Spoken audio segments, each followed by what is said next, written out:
So currently, you're the musical director for the chairman of the board, Chairman of the board, man. I used in to hear them which, guys on TV, not on TV, on the radio growing yeah. up as a kid. How did you both connect with Ken Knox and the process of becoming such an integral part of keeping the group moving forward? All right, let me see. So before I met Ken, I was actually playing for Danny Woods for a period. And in between Mellogroove and chairman of the board and things that I'm permanently a part of, I always get invited to sit in with other groups. Before I hopped on here, I just text the guy back. He asked me about a date next weekend. So through my networking, people start hearing about you, and so you're sitting in with this group, sitting in with that group. I remember one time there was a restaurant here in Rock Hill called DJ Soul Food. I played at DJs every weekend for like a month straight with a different band. So I say that to say this. So I'm networking, building relationships. Now, Danny Woods was also an original member of chairman of the board.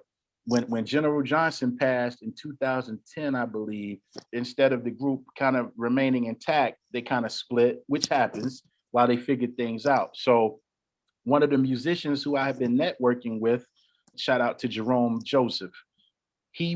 Danny was about to start his own little thing, and Jerome hit me up like, we need a keyboard player to do this gig, So I'm like, all right, cool, I'm in. And so I started playing with them. We put out an album too.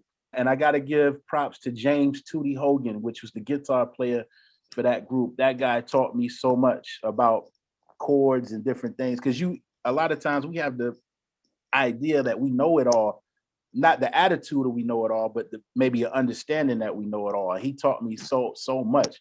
So nonetheless, Danny's health started to decline.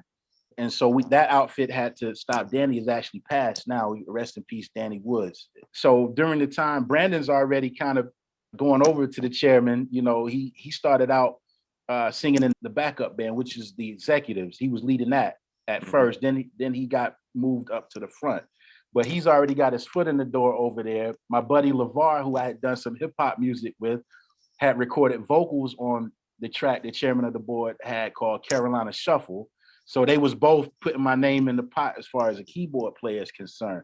So then Ken Knox, he finally reached out to me and invited me to rehearsal / audition. And I remember the first rehearsal, I'm playing stuff, man, and they were going crazy. I'm thinking, I'm just playing, you know what I mean?